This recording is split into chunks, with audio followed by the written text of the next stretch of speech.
Hi guys, welcome to Office Blokes Reacts. I'm Office Bloke Dave. I'm Office Bloke Mike. I am Office Bloke Daz. Collectively we are the Office Blokes. We are. Yes. Having a good day today, actually. Very good day, Some good reactions going down. My enjoyable. day's been eased. Yeah. I've had a fucking weight lifted off my shoulder. A couple of good phone calls. Yeah. Yeah. So I'm in a good mood today. Yeah. Excellent. No one sent me nudes today though, so yeah. Someone said I don't smile. Smile on the inside, we're I'm English. smiling now, look. Yeah. Do you not see it? Anyway, we are the Office Blokes and we've got a Patreon page. We have indeed. Go and have a look at patreon.com. Put in Office Blokes React. We've got loads of different tiers, starting just £1.50. So if you fancy supporting the channel, like loads of people have done already. How much is £1.50 in Swedish krona? About 3.5. Swedish krona? Yep. I thought it was about 19. No idea, Corona. I'm just guessing. Check it out, yeah. Yeah, do it. And we've got a couple of other channels that are really starting to take off now, actually, aren't they? Yeah, Office Blokes Try, where we try different things from all different places around the world. Coming this week will be Japanese week, I believe. Yep. We're ready to go. And Canadian burgers. Canadian burgers as well. Hey. Proper ones. And we've also got Office Bloke Podcast, where we do 2 podcasts a week. Check it out. Yeah, good stuff. The US military is everywhere. I know. Are the bases in the UK? There are air bases, yeah. Air bases here. Are yeah. there? Yeah. I know there's a lot in Germany and stuff, because I know a lot of the people that were wounded in Afghanistan, they go to Germany, don't they, to recover before That's they go right, back to yeah. America and stuff. I used to have a next door neighbour who was ex-US military, and he was stationed as he was a bodyguard or some kind of heavy security for one of the royal family, and he's fucking nuts. He'd never had a shirt on. I've never seen him wear a shirt, and he was proper ripped. Yeah, sort of thing. You know, if I was ripped, I'd never wear a shirt. And I said when I first met him, he said his name was Scotty. And I thought that was his last name, because that's what we call people who are called Scott over here, don't we? Scotty. So I think that was his first name anyway. So when I called him Scott, he kept stopping me and going, "No, it's Scotty." I was like, "Oh, okay." No, you mean? Yeah, No, he was always Scotty. he had the tightest, smallest little shorts on. Oh, Jesus. Always mowing his always mowing his grass. Too much information. Always mowing his grass. Yeah. No, he was married. He had a wife lived with him. Sort of thing. But he did. A tight little shorts on it. Yeah, she did as well. Yeah. Right, anyway, the US military are everywhere. Let's do this. Imagine a world where the most powerful country on Earth in 2021 wasn't the United States, but rather Spain. And They'd all be having a nap in the afternoon and we'd just take back over. Hey. Couple of sangrias, bit of a siesta, and then you've lost it. It's gone. Yeah, exactly, yeah. instead of setting up military bases just in their own country, they also set up bases all around the world. Lots of those bases are in former colonies, but also there's a bunch in the United States. Just imagine this. You zoom into Fayetteville, North Carolina, and you see a huge military base. But it's not a US military base, it's a Spanish base on American soil, with lots of homes for the Spanish soldiers and their families, powerful weapon systems, aircraft, all run by the Spanish military. Go inside of one of these bases and it's all Spanish restaurants. Americans can't come in here unless they work for the Spanish government. And then imagine 100 more of these, all throughout the United States on American soil, and hundreds of more throughout the world. Or shift the scenario a little bit. What if it was a country that wasn't our ally? A country like China? What if they had military bases, not in the US, but right up close to our border? Powerful weapon systems right off our shores in islands in the Caribbean. If you're an American, you have to imagine what that would feel like. If you're not an American, it's likely you already kind of know what this feels like. The United States has an extensive network of military bases outside of our borders. Hundreds of bases. I've been fascinated for a very long time about understanding these US foreign bases abroad, but I've never actually taken the time to accurately map them. So let's do it. Let's map every single US military base around the world. It turns out that's a huge task. Thankfully, there are allies, so they're Good job in it, I think. by proxy. There are bases too. Yeah. Uncle England has come in to hang out in the bases for a bit. It's interesting topic, though, isn't it? Yeah, very, very much so. That's why I always tell my kids, don't give up your American passport. No, Keep it. Keep your citizenship. I think it's fair enough. Yeah, Are they dual why not? nationality or are they American? Dual nationality. Dual nationality. Yeah. Right. Yeah. Well, best of both worlds then. Absolutely, why not? The story of the men of the United States Army who made this project possible, and of man's never-ceasing quest for knowledge.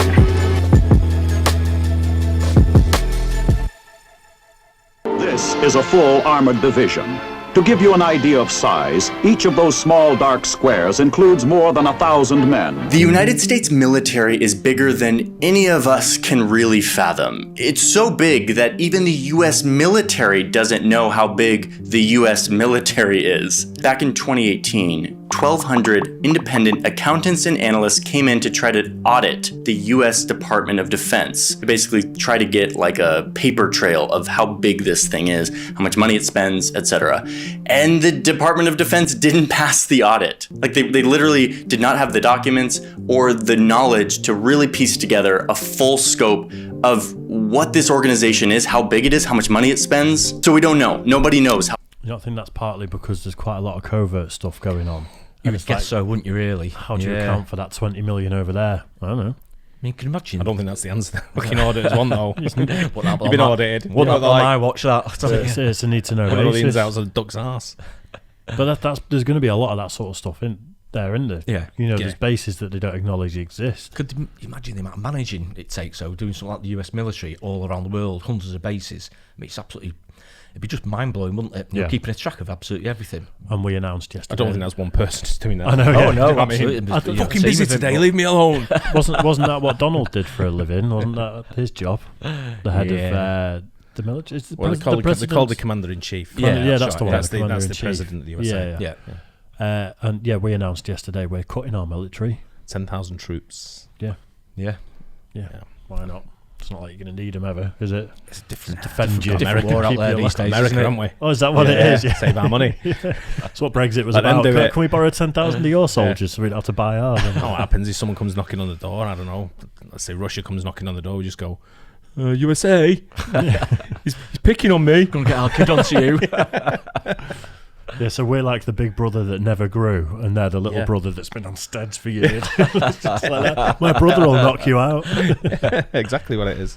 Big the Pentagon is in all of its forms. All we do know is that objectively it is one of the, if not the largest and most powerful organization on the planet and in the history of humanity. I mean, if you have a organization that's more powerful than the Department of Defense in the history of humans, like, let me know. I want to know about it. But as far as I can tell, there's nothing bigger and more powerful than the United States military in 2021. And much of the US military is not actually in the US, but is actually outside of our borders, all around the world. This post is somewhere in Germany, overlooking a sector of the Iron Curtain. One of the first things that Joe Biden and his administration did when they came into power a couple of weeks ago down the road was ask for an assessment of how big is our military presence around the whole world? What is our And then he forgot. strategy? And what actually does this presence look like? The department will conduct a global force posture review of U.S. military footprint, resources, and strategies. Footprint. I like that. That's like a nice thing. Like, what's our footprint? How Should be boot print. Don't tread on me. Hey. Do you know what's bigger than the US military in 2021? COVID. We think. I thought you were going to say office blokes then. I like your thinking, Mike. I like your thinking, son. That's Absolutely. That's 2022. Is it? All right, Yeah. we're on the way then. Yeah, you're fighting Logan Paul in 2022, Mike. He doesn't even know who he is. He thinks he's an airline. big is our foot? RuPaul's brother, yeah. No, you're fighting RuPaul. Fucking big guy. I know, yeah. Print around the world. We don't really know. The Pentagon is going to start to try to assess that. So let's help the Pentagon out and try to map every single United States base around the entire world. Let's do it.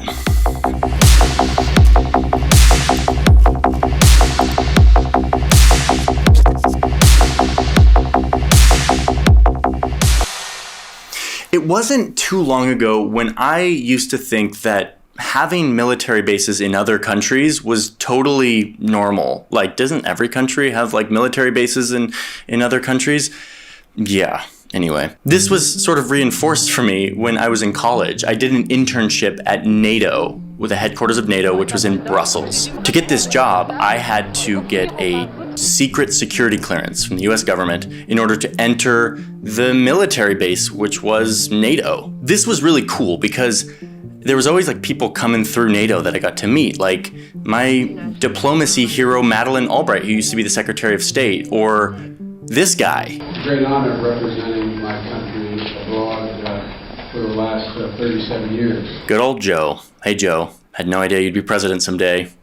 Anyway, the big benefit of having this secret security clearance is that I could go into any military base anywhere. And so on Saturdays, I would drive an hour from Brussels to a little village in the Belgian countryside where a military base had been sort of plopped down in the middle of the Belgian countryside, in between like stone walls and quaint streets and sheep and farming plots. Yeah, it's a little blurry in this map because it's, you know, a military base and sometimes they blur the satellite imagery. Nothing I can do about it, sorry. And as soon as I entered into the base, went through all the security and I was in the base, I felt like I had left Belgium and was suddenly entering suburban America. Welcome to the United States. There was a Taco Bell and movie theaters with American movies and all sorts of shops and like yoga studios and like a grocery store that had all of the products that I was. If there's one like this in the UK, maybe that's why we can get the American stuff for the Tri Channel. You know, good idea. People who work on the bases used to get like when we were in Holland, for example, they knew we had the military base there, and we used to get American foods from different places. If you go to like Saudi Arabia, they've got the big bases there and different thing, and they're just full of like Arby's and Taco Bells and stuff like that. It's like what it says here. It's massive. Like beer bunker.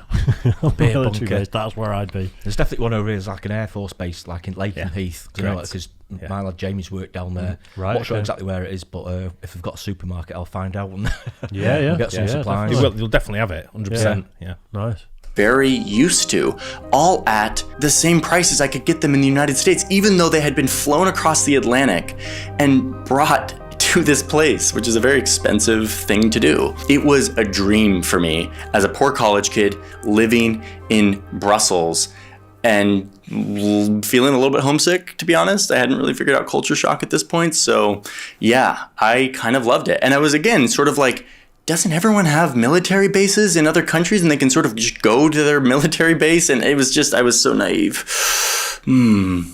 Alas, I've learned the truth.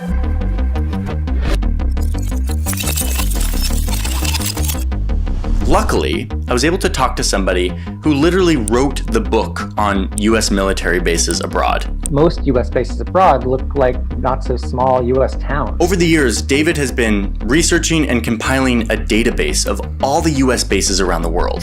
The result is a very detailed audit that hasn't really ever been done to this degree. In fact, a few years ago, the Pentagon's own research arm, the RAND Corp, was doing some research on military bases abroad.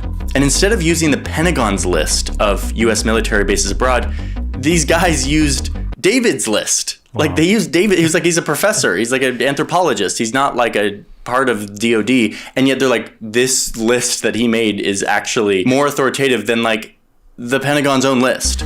I mean, I'm sort of honored, but it's not a good sign if the Pentagon research arm is using my list and not the Pentagon's own list. So I got a hold of David's list and started wrestling with the data and finding. Good job his name's not Craig, isn't it?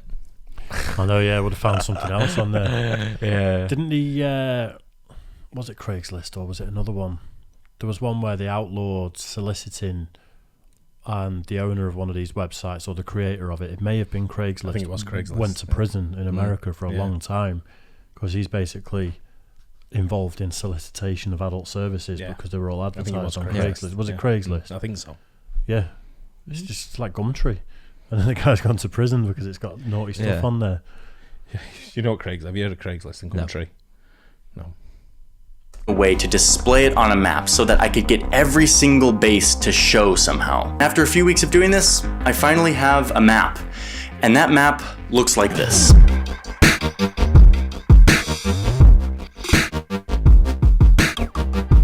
Every dot. There's loads in the UK. Yeah. There's one near Manchester by the look of it, maybe a bit north. it's like North Wales as well. Yeah, North Wales. It's 3 in Wales. Well, it's Telford, isn't it, around there? And I think one of them is going to be Anglesey, isn't it? You see the one that's just off. Well, you got one from on Wales. Anglesey, you got Valley, haven't you? But I think Valley's a British one. Right. I think. But I think there's a. It could be shared as well. where they might have a certain troop there or a certain. Yeah, I think they might do. I wonder where that one whatever. Looks not far from us is. Do you think that's maybe North Wales? No, on the other side. Oh, it's Yorkshire. So towards Leeds, is it that? That's Yorkshire way, that, mate. Yeah. Or miles away. Or Pennines, maybe. Yeah, no, that's Yorkshire. That's like Wetherby. Interesting. We'll have to find out about that. Yeah, definitely.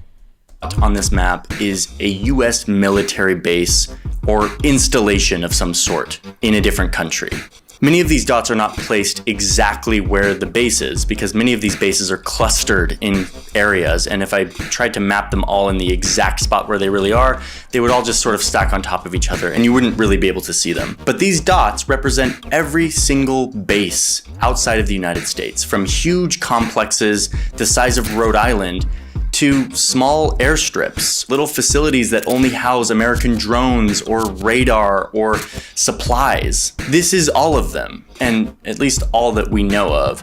And if you look at this map and you see a base that you know of that is not here, or one that is there that doesn't belong there, tell me about it. I want to know, because this is sort of hard information to ascertain. The Pentagon is not very transparent, and neither are host countries about where certain bases are and why they exist. Many of the bases around the world are their existence is due to an agreement between the two countries that is often not open to the public, that is secret. Any errors here are mine and not David's. All in all, the number here is about 750.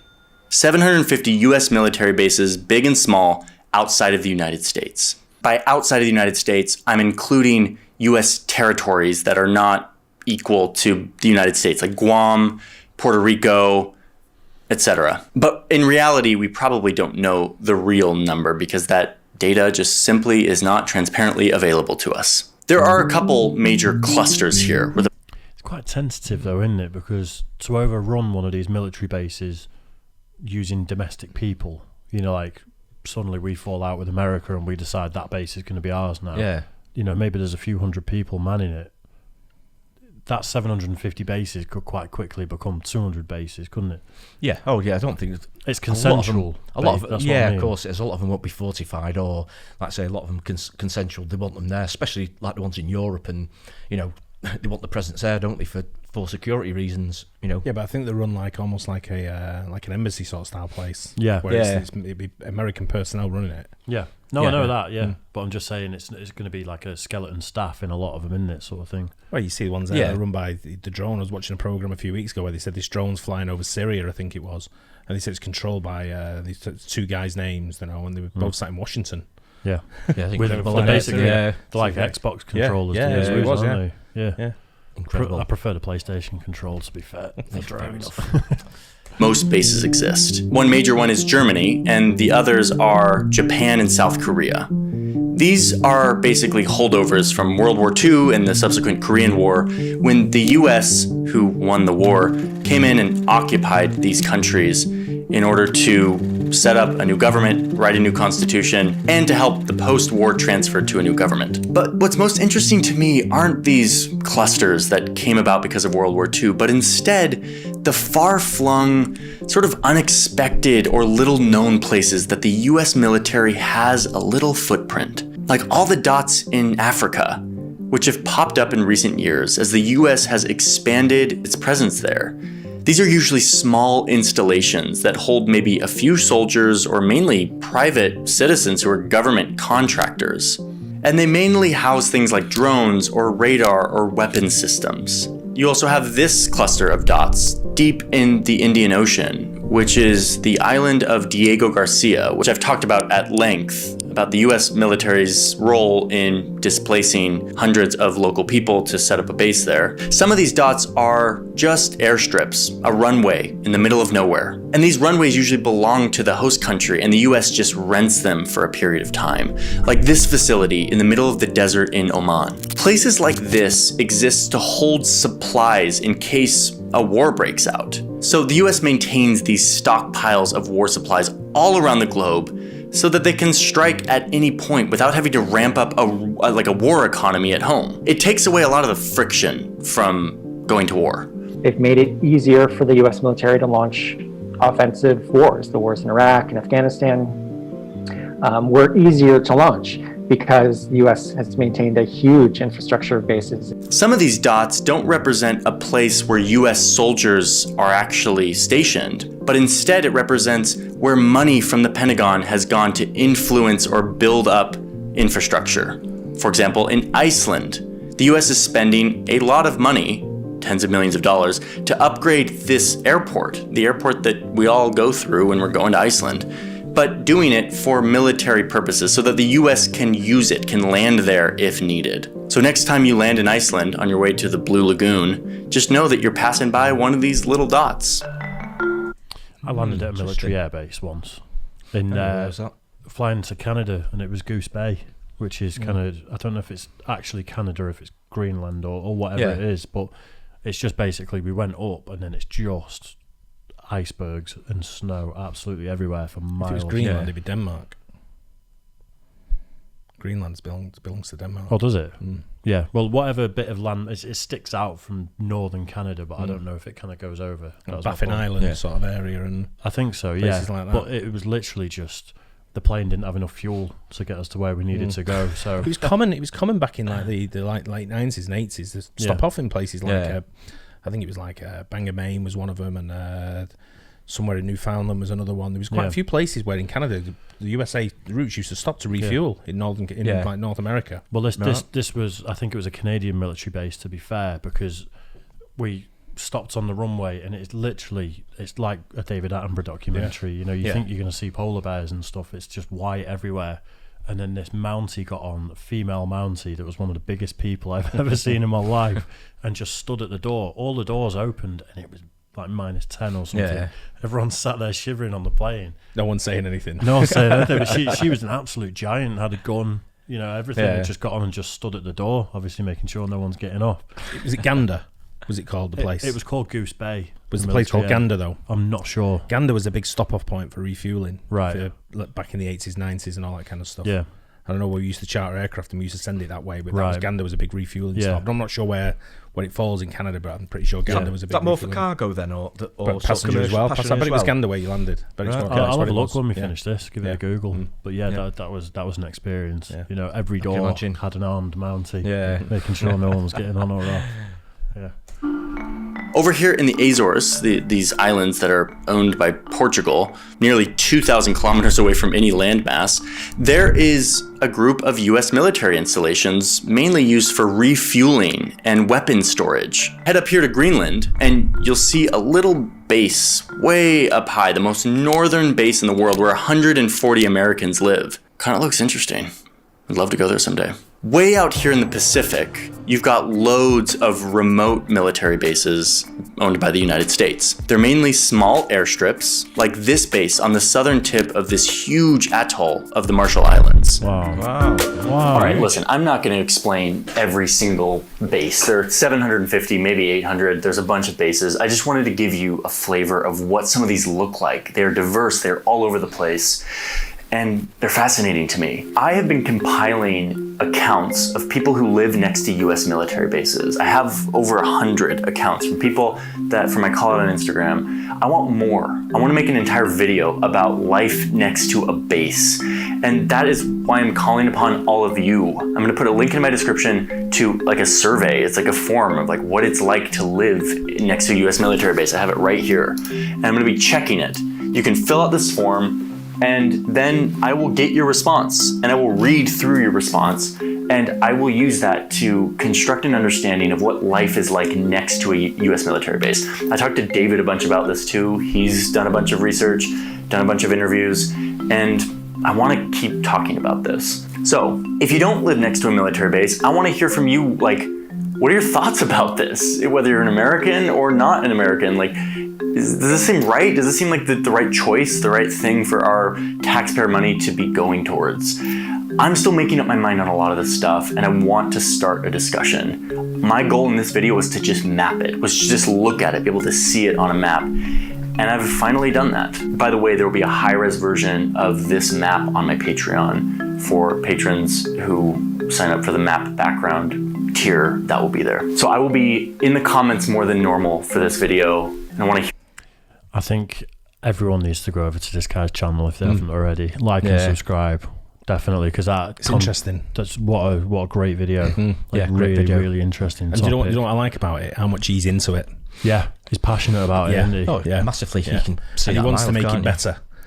What I like about it is he's obviously a techie, looking at his gear, the cameras he's using, got the quality of the footage and the audio and everything. He's obviously he's into that as well. But like I say, he's very clearly really passionate about the subject, isn't he? And very knowledgeable as well. So it's been great, yeah. But he's looking at all the information he's trying to collate. He's looking at making it better and I don't know, giving it a full-on sort of presentation for everybody. Can you imagine if he was Chinese and he was saying, right, if you're Chinese and live next door to a Chinese military installation, send me in what you think about it. I think he's more US. I'm not sure whether it'd happen really, would it? But yeah, I mean, he'd have to be careful about travelling to certain countries, to be fair, because they could twist content like this to be in as a spy and he's trying to information gather and stuff like that. Yeah, massively. Yeah. Okay, you don't want to go places like Iran, North Korea. Stay clear. China. I'm not sure you want to go Iran as an American at the moment. Anyway, although my mate Stacey that you've met, she's been to Iran in recent years actually, and said she absolutely loved it. It's kind of it's a cool place. It's not there's certain parts where you think a little bit reserved and a little bit sort of odd, but for the most part it's not a bad place to go. I think we touched on it before, haven't we, with Iran, that there are a lot of the, especially younger people there. I think it's quite a young population. I think it's quite fairly westernised, aren't they? Pope went there a couple of weeks ago for the first time. As far as how I feel about military air bases and stuff like that, I think I'm happy with it, because they're our biggest ally. So you go and take over the world and let us piggyback you. Absolutely. With the finances the USA have, to have the presence in all these military bases scattered around for strategic positioning, you've got to have it. Oh yeah, if you're going to be number one, you've got to hold on to it. Yeah. You've got to, without a doubt. But I thought that was a great video. I wonder how they compare to like Russia though, and air bases and places like Russia, China. Because China, when you go to Africa now, there's a massive influence of Chinese ongoings, let's say, into businesses there, massive, huge. I think the thing with China, I don't understand a lot about the economics of it and stuff like that, but I understand there's theories where they've tried to essentially bankrupt countries to a degree so they can buy up the companies and buy up the infrastructure, the real estate, the infrastructure, buy their way into it, and they can afford to do it because they're state sponsored, a lot of the companies. So instead of military bases, they're trying to spread the tentacles, sort of like through businesses, and they own your infrastructure. They own things like everything, and your country's so heavily in debt. But I just don't know where that, in terms of sanctions, if countries turn around and sanction China for something, we owe you $1 trillion for our infrastructure, and then the country just turn around and go, well, I'm not going to pay you because we're putting sanctions on you because of your human rights abuses. And so I wonder if that's why America and us are letting China buy up so much stuff, because you can just turn around and go, it's not yours anymore, mate. Maybe it keeps the peace a bit, America having so many tentacles, military-wise and bases, but then China into the businesses, maybe they're both keeping each other at arm's length sort of thing, thinking, right, okay. All this is way above our stations. Oh, without a doubt. Yeah, without way a doubt. above our stations. Yeah. And it's, you can speculate all you want, you will never know, but I don't think it's as easy as that, Dave. It's just flicking a switch and saying it's ours now. There's certain countries that will do that to individuals. Well, we do it to Russians in individuals, this country. not to the state. Yeah, but state-sponsored individuals. Yeah, but them individuals are ones that are not under favour by their state. Yeah. So we'll do it to oligarchs who have fled Russia, right? And we'll freeze them, but because Russia don't want them, they've done something wrong in Russia, or maybe not. But Russia, you know what Russia's like. Well, I don't agree with Russian sort of like hierarchy and the leaders. So they're there, and we freeze their assets, and we put them, we sanction them. Yeah, but not necessarily the Russian state. Yeah. Interesting. But I think if you're going to be number one, you've got to have a presence everywhere. You've got to be ready at a moment's notice to inflict damage. That's the only threat that's going to keep defend you yourselves. at the top. Yeah, absolutely. It's like us, the Office Blokes, isn't it? We're trying to be number one, and we just keep putting out content and hoping people like and subscribe, spreading our tentacles. All we're doing is inflicting damage. And no, we're helping. We're helping the world. We're putting a smile on people's faces with our light-hearted. Look at our comments. We've got one base anyway, so. That's true for now. Wrong. 2. Well, we're mobile. We're mobile. We've got two bays. Oh, We've got the other oh, studio. of course we have. The other Yeah. studio. See, expanded already. The railway in Hale when it opens back up. That's right. Yeah, the Rossy Market. Yeah. Got loads. Yeah. Cowtown Grill. So I'll be in America as soon as we open up. I'm in America. Everywhere. And who knows? I may never come back. Oh, yeah, let's do everything. All the Americans now are going to say, you fucking are going back. Not over here. I won't be back, will you? Not over here again. Yeah, you'll end up punching someone over there and fleeing quickly. Somebody will spit at you, you know, that's it. I've never done right that. back here. I'm a nice guy. I like spreading the love and the All joy. over the place. Yeah. Anyway, I hope you guys like that too. Don't forget like and subscribe. Hit the bell on all 3 channels, please. Yep. Get us over that 100 grand mark. Yeah, come on. Please. And Yeah. we'll catch you on the next one. Cheers, guys. Cheers.